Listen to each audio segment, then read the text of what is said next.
Fanny, dankie vir jou tyd. Ek wil al lankal met jou 'n bietjie sit. Ons gesels elke week, maar ons moet 'n bietjie, ek wil so half 'n opsomming met jou bespreek. Ons weet natuurlik die back and claw is nie ou nuus nie. Ek wil sê is ou nuwe nuus.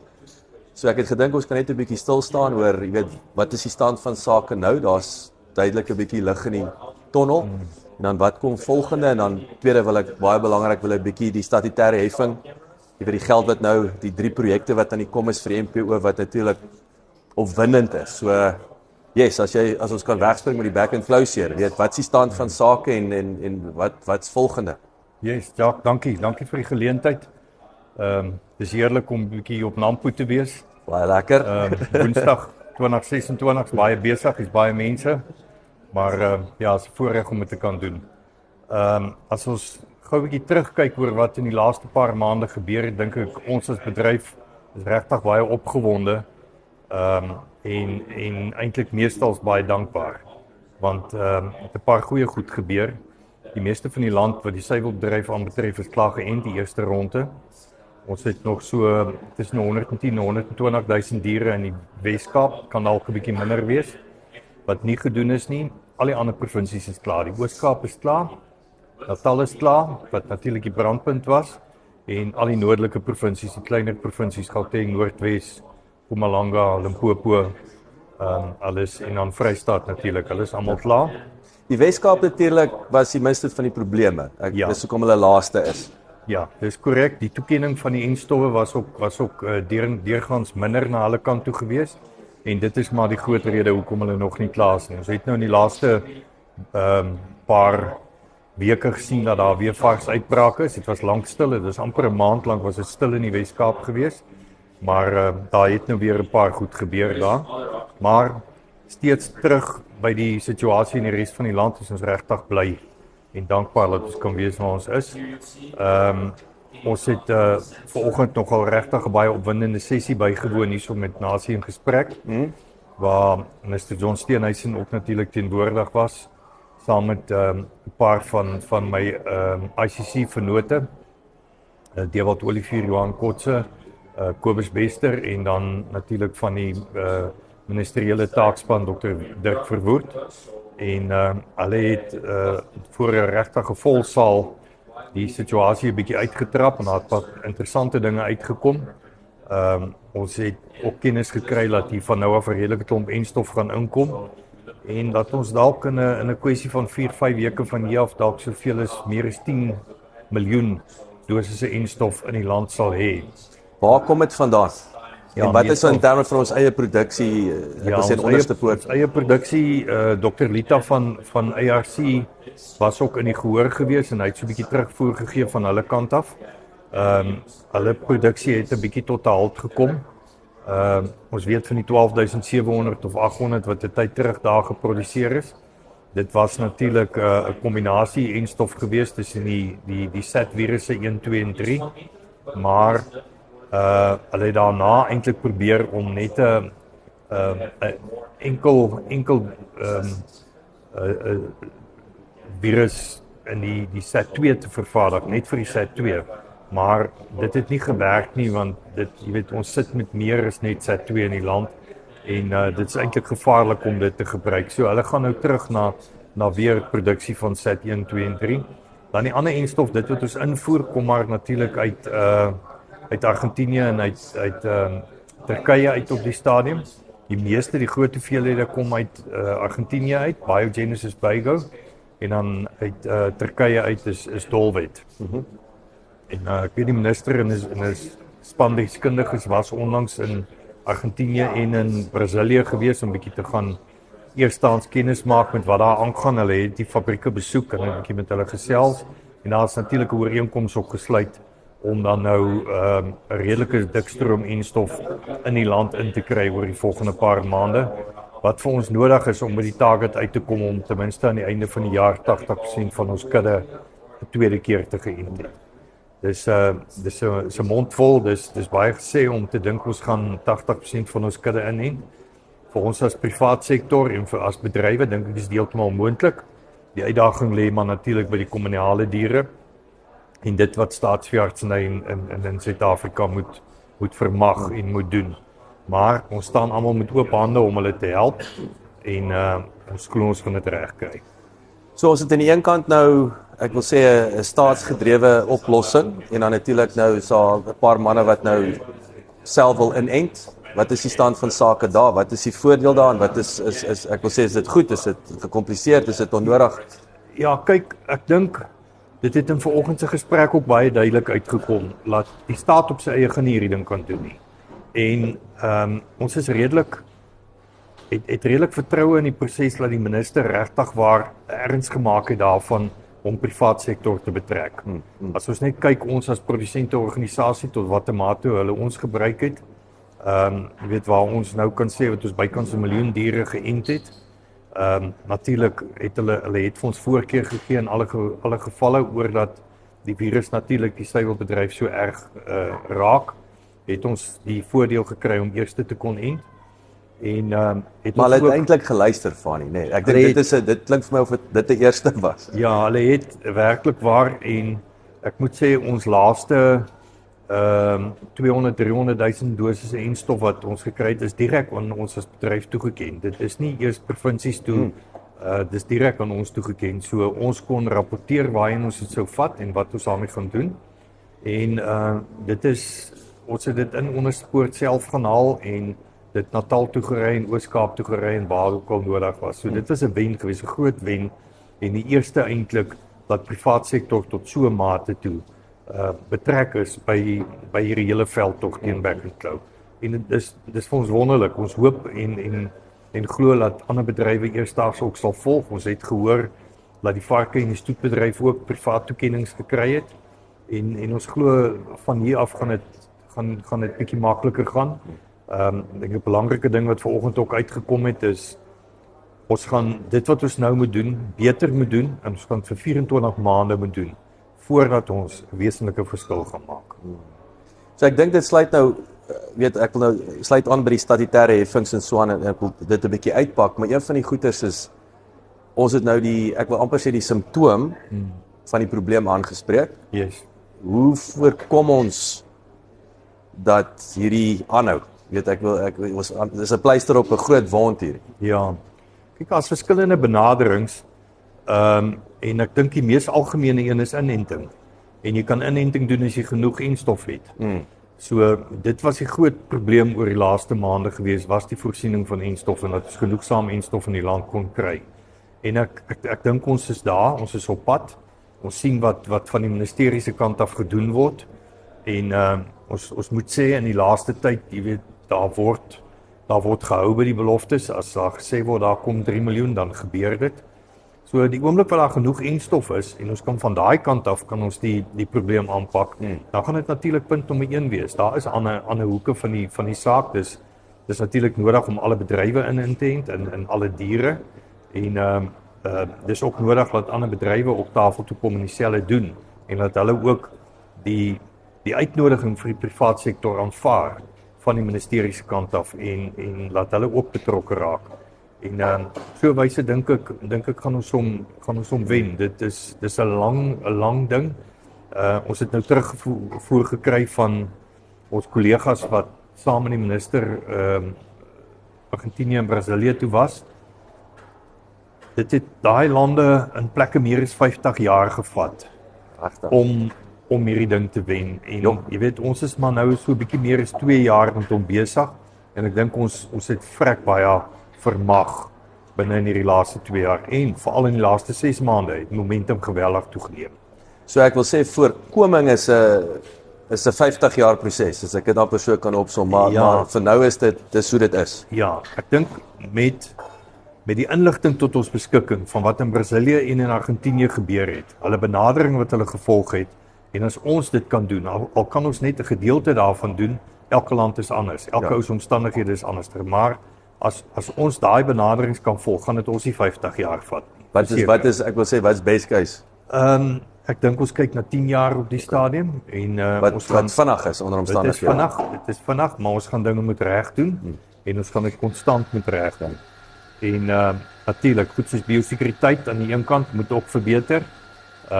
Daar is ook natuurlik die die scenario van waar kom die siekte vandaan?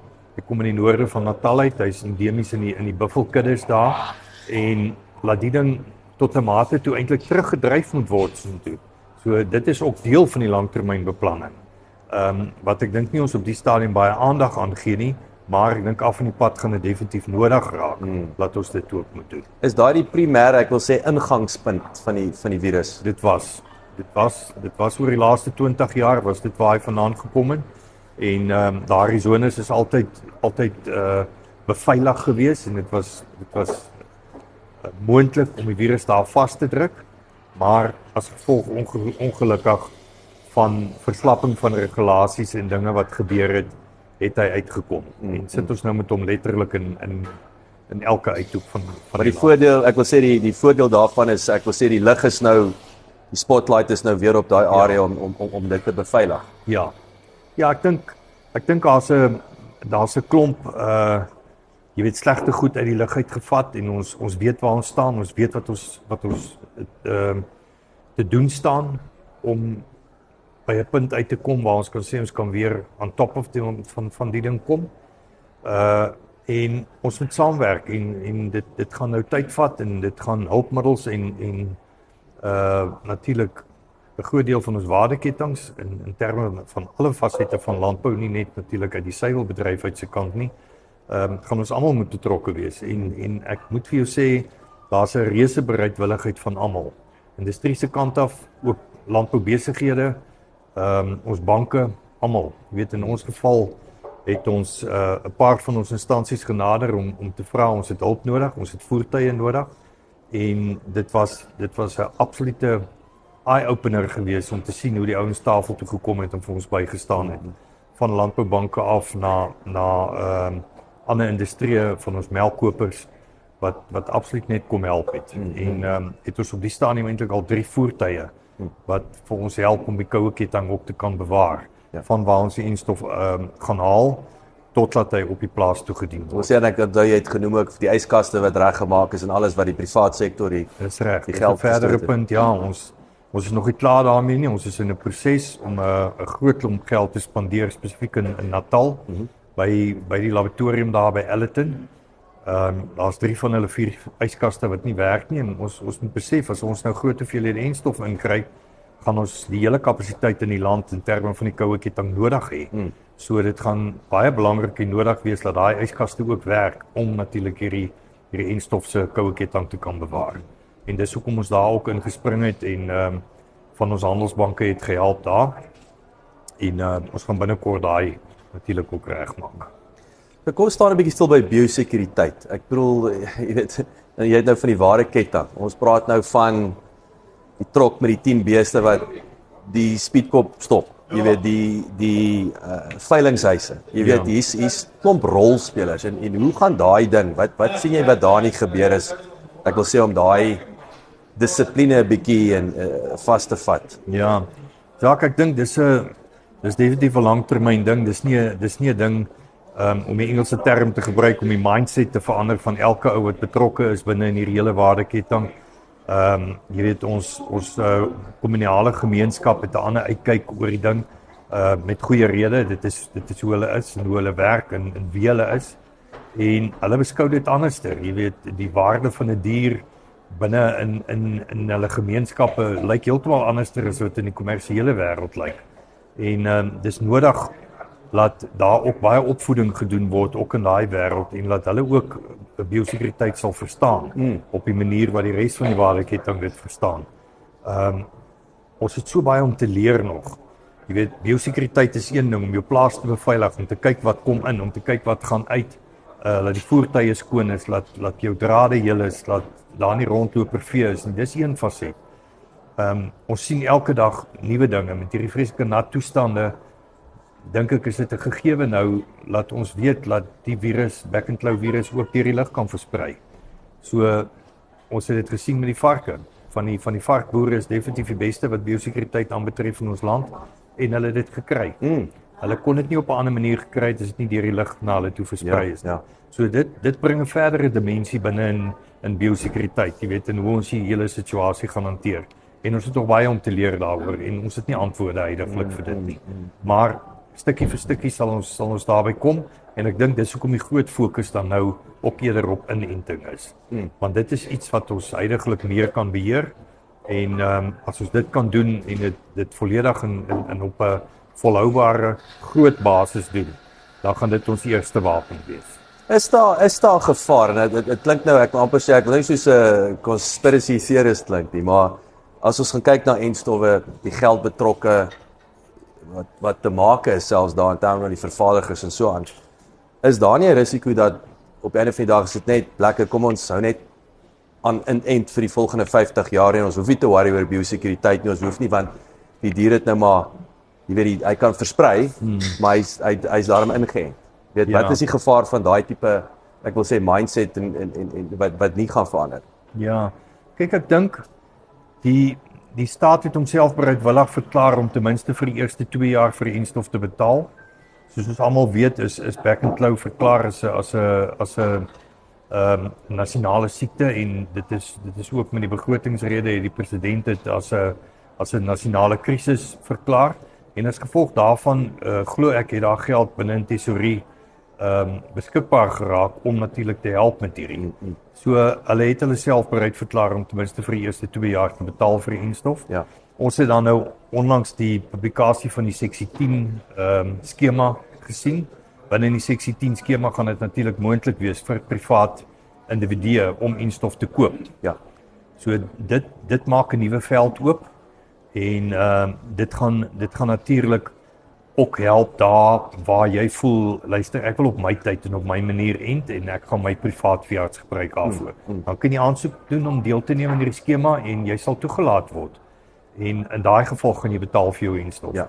So ek dink soos wat ons vorentoe gaan en as ons veral deur die eerste 2 jaar is, behoort ons van daar af te sien laat enstowwe meer deur die private sektor die koste daarvan gedra gaan word en laat staat minder en minder betrokke gaan wees daarbey. So as ons die eerste groot veldbrande gestop het, dan het ek 'n idee, my gevoel is laat die staat 'n bietjie sal terugstaan en laat meerendeels van die goed deur seksie 10 hanteer sal word. Daar's natuurlik seksie 9 ook wat binnekort afgekondig sal word. Ons werk almal hard aan dit. Dit is die gedeelte wat natuurlik na die beheermaatreëls van die siekte kyk binne in die omstandighede. Waar seksie 10 eerder meer gaan oor die inenting, gaan seksie 9 meer oor die beheer. So jou kwarantainregulasies en daai en die hantering van dit word alstaan aan en ek wil sê daai is eintlik waaroor dit gaan op die einde van die dag. Dis krities want dit jy weet as jy Engelse term kan gebruik, ons moet kan trade. Ons moet kan besigheid doen, ons moet kan verkoop. En seksie 9 gaan dit bepaal. Die huidige kwarantainregulasies is 12 maande. Jy weet of jy positief was en of jou buurman positief was as jy in kwarantyne geplaas is, sit jy daar vir 12 maande. Dis nie waar ons wil wees nie. Ja. Jy kan nie besigheid doen en jy gaan bankrot gaan. En daar's nuwe navorsing nou onlangs bekend gemaak wat baie belangrik is. En as dit in ag geneem gaan word, behoort ons kwarantainregulasies nie langer as 28 dae te wees nie. Okay. En ek dink ons kan almal uithou daarmee. Ja. Kwarantyne gaan steeds nodig wees. As jy met 'n hoogs aansteeklike nasionale siekte sit, 'n virus sit, dink ek is kwarantyne steeds nodig. So daar waar diere besmet is, moet hulle gekwarantyne word. Maar as ons die viruslading in die hele land kan afbring en die ding behoorlik bestuur en reguleer, dan behoort ons op 28 dae uit te kom. En ek soos ek voorheen gesê het, elke ou kan wag daarvoor. En ek dink ook weer die feit is ouens, ek wil sê die rekening moet optel van inenting. Dit daai uitgawe, daai incentive gaan dan wees om jou te gedra en op 'n nuwe manier te begin boer en dink om daai koste te verwyder. Want ek kan nie dink enige boer gaan gelukkig wees om vir die volgende 20 jaar net 'n cheque elke jaar te skryf vir 'n klomp enstof nie, omdat die prosedures nie in plek is nie.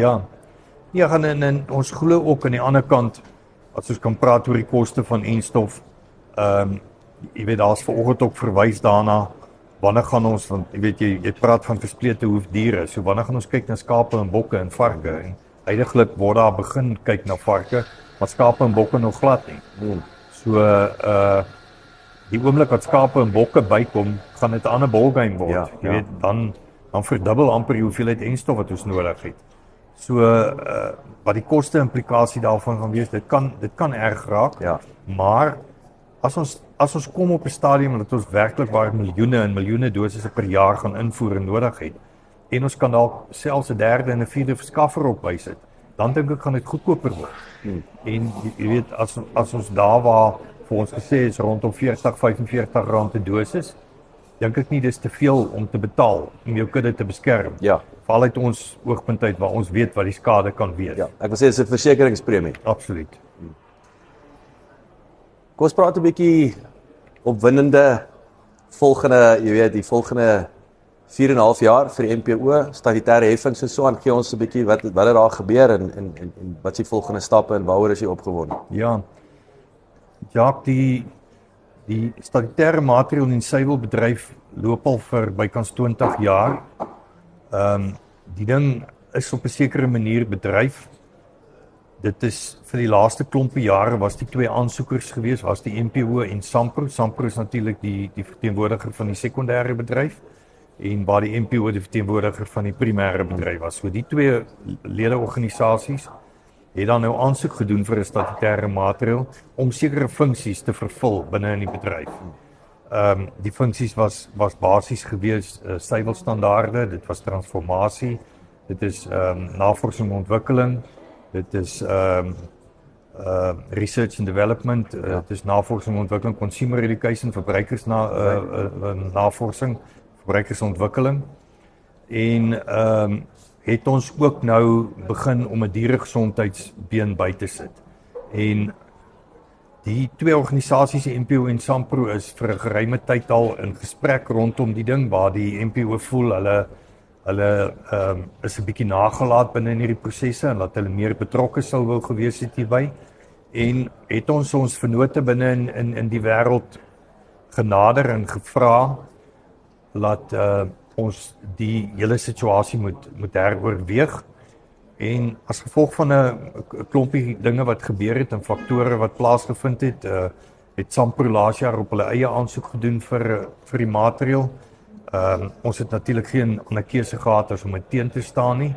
En genadiglik het die proses selfs binne in die teenstand daarvan redelik konstruktief verloop en kon ons die minister oortuig om vir ons die opsie te kan gee om te sê nee, kom ons doen die ding eerder saam. Kom ons gaan sit en ons praat daaroor en het dit uitgeloop in 'n mediasieproses wat ons in einde Februarie wat daar 'n mediator vir ons aangestel is en wat ons twee organisasies om 'n tafel gaan sit het in 'n bitter geordende wyse met 'n mediator hierdie ding uitgepraat het en het ons op die punt uitgekom waar die NPO dan nou in die toekoms 3 projekte sal bestuur en hanteer, naamlik die transformasieprojek, die nuwe dieregesondheidsprojek en dan navorsing en ontwikkeling. En dan verbruikersopvoeding gaan dan deur SAMPRO gedoen word en dan sal 2 projekte wat ons gaan deel, die van suiwelstandaarde en dan soos in Engels verwys na economies and markets, is natuurlik ons ekonomieprojek en wat ook na ons markte kyk. Ja. Daai 2 projekte sal gedeel word. So ons is baie opgewonde daaroor. Dit lei definitief 'n nuwe era in vir die NPO. Die projekte wat aan ons toegeken is, dink ek is projekte wat pas by ons. Dit pas in ons wêreld. Transformasie is tog iets wat jy op die grond doen en dit is waar ons werk en waar ons leef. En soos almal weet, transformasie beteken, jy weet, om voorheen benadeelde burgers in ons land natuurlik by te staan en te help om te kyk dat hulle ook op 'n manier op die ou ene binne 'n kommersiële stelsel opgeneem kan word. Wat 'n moeilike taak is. Dis nie maklik nie. Ons kan 'n dag praat net daaroor, maar ons pak hierdie goed baie positief aan. Ons gaan 'n paar aanstellings maak om onsself te rad en ons in 'n posisie te plaas om hierdie behoorlik te kan doen. En ons het vir ons vennote beloof dat ons ernstig is in dit en die hele stelsel is nou so opgestel dat hy baie deursigtig is en dat almal baie goed verteenwoordig is daarop. En ja, ons sien baie uit daarna. Ons is regtig in ons totaal in ons kinderskoene wat dit aanbetref, wat die navorsingsprojek aanbetref. Dit is 'n projek wat al lank loop en ons het nie die baba met die badwater uitgegooi nie. Ons het gevra dat die bestaande strukture behou word en laat hulle ons bystaan om hierdie oorgangstydperk te kan deursien en laat ons dit sinvol sal kan doen en as daar van die projekte is wat in die verlede gedoen is en ons voel ons moet aangaan daarmee, dan wil ons dit doen, maar ons wil ook toegelaat word om te kan kyk na nuwe uitdagings binne in ons wêreld en genoeg aandag daaraan ook te kan gee. Natuurlik wat die dieregesondheid aanbetref is 'n nuwe projek as nuwe uitdagings. Back and Claw is natuurlik absoluut nuwe uitdaging. Dis nie al dieresiekte wat daar is nie. Ons het 'n groot uitdaging in brucellose ook en wil ons graag daarna kyk. En dank Vader, ons het 'n goeie klompie geld kon allokeer daarna toe en ons gaan 'n verskil maak. Ek is seker ons gaan 'n verskil in elke produsent in hierdie land se lewe kan maak rondom dit. En jy weet reeds in die posisie wat ons onsself geplaas het om op die stadium vir elke boer en 'n lid van ons te kan wys dat jou produsentorganisasie kan vir jou iets beteken. En ons kan dit nou net verder uitbrei en uitbou. Wat is daai, ek wil sê daai korttermyn voordele vir daai melkboer nou dat jy ook 'n bietjie hand op die stuur wil hê? Ja. Kyk as ons projek vir projek vat, transformasie is belangrik, dis iets wat gedoen moet word. Dit is iets wat van alle kante daar buite gesien word oor hoe spreek 'n bedryf die verlede aan, hoe spreek hy die toekoms aan, wat doen hy in terme daarvan om sy bedryf uit te brei en om ook nuwe toetreders toe te laat tot die bedryf. Dit is nie maklik nie. Ja. Ek kan jou vandag sê om 'n kommersiële boer te vestig vandag kan jou tot 150 miljoen rand kos. Ja. So enige transformasieprojek kan nie daai geld bekostig nie. Ons is nie naby dit nie. Maar ons weet ons het vennote wat ons kan nader, wat saam met ons hierdie pad gaan loop. So dis nodig dat ons dit doen. Binne in dieregesondheid is dit absoluut nodig. Laat ons kyk na dieregesondheid en laat ons dit aanspreek ter wille van ons lede en ter wille van ons proaktief, absoluut. En die inentingsveldtog, laat ons dit kan doen, dat ons dit volledig kan doen, dat dit ons oordentlik kan doen met hierdie voertuie wat geborg is. Ons gaan kundiges aanstel om ons almal by te staan en hierdie werk oordentlik te kan doen. So en dan natuurlik navorsing. Ons weet navorsing is heidaglik op 'n sekere manier gedoen. Ons het so 'n bietjie 'n nuwe inslag wat ons wil na kyk. Wat is die primêre doelwit van die navorsing? Wel, daar word baie min navorsing in landbou in Suid-Afrika gedoen en daar moet eintlik baie meer gedoen word, jy weet, maar dis sekerlik met goeie rede, moet 'n mens baie wyd kyk na navorsing. Daar's baie goed wat in die wêreld al gedoen is wat jy nou nie weer moet gaan herhaal nie. Ja. Van hierdie navorsing kan jy gaan koop van die rak af en jy kan die uitslae daarvan kry en jy kan dit toepas en jy kan aangaan. Maar daar gaan nuwe goed wees. Ja. Daar sal goed wees rondom dieregesondheid, rondom veidings, rondom dit wat op die plaas aangaan. Ons wil baie graag ook kyk na byvoorbeeld wat word van die boer se salaris of se melkcheque elke maand afgetrek en waarom word dit gedoen? So as daar penalisasies is, as dit vir bakterietelling is of as dit vir somatiese tellings is of vir een of ander iets, dan wil ons graag agter die kap van die byl kom om te sien wat is dit? Is daar iets wat ons kan gaan navors om vir hom 'n beter plek te kan kry? Jy weet, en daai probleme uit te sorteer. Ek wil sê meer geld in die bank op einde van die dag. Absoluut. Ja. En natuurlik ons sal graag ook jy weet soos van ons ander vennote en ander bedrywe beskou navorsing natuurlik baie anderster. Vir hulle is navorsing net een ding en is marknavorsing. Dis nie noodwendig net navorsing op jou diere en jou veidings nie. Maar jy moet ook kyk na jou mark. Hoe kan jy jou mark uitbrei? Hoe lyk jou verbruiker? En wat is die behoefte van jou verbruiker? En dis geleenthede wat vir ons bedryf oop lê. En jy weet ons het gesien dat ons bedryf groei, maar hy groei stadig en tot 'n redelike mate het hy vir 'n klomp jare gestagneer. Ons wil nie sien dat dit weer gebeur nie. So ons weet die ekonomie is moeilik, maar steeds binne in die perke daarvan. Ons sit met 'n groot ryk proteïenbron. Ja. En ons moet hom grootendeels binne in ons land bemark. Ons moet kyk na uitvoer ook. Is altyd belangrik. Jy weet dit is 'n stabiliserende faktor binne in jou hele prysstruktuur. Maar dit is ook baie nodig om te kyk na uitbreiding binnelands en te sorg dat meer mense ons produk gebruik. Een ding wat die NPO geprys word op hierdie stadium is juis hoe julle saamwerk met die melkboer. En daar's en ek wil dis nogal 'n ek wil sê nie uniek nie, maar julle is voorlopers wat dit aanbetref. Wat dink jy het gelei daartoe? Is dit nou krisistyd man? Dieselfde as hoe julle opgedaag het gedurende die krisistyd wat vir die ek weet van daai groot boere wat nou lede is as gevolg van hoe julle back and closure benader het. Wat dink jy is daai triek wat julle reg kry op hierdie stadium? Ja, Jacques, dis moeilik. Dis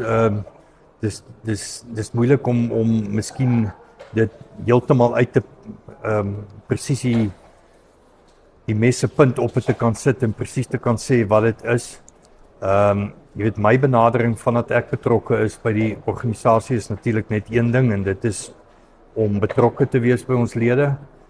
Ek probeer van myself af my vinger werklik hou op die pols van dit wat in die land gebeur in die industrie en as ek 'n tweede en 'n derde oproep van 'n boer uit 'n streek uit kry, dan weet ek, dis tyd dat ek in my kar klim of op 'n vliegtuig klim en by daai mense uitkom. Dis baie hands-on wil ek sê. Hands-on en gaan presies hoor wat daar aangaan en ek dink dis een van die groot suksesse wat ons bereik het is ons lede sien ons as bereikbaar en toeganklik.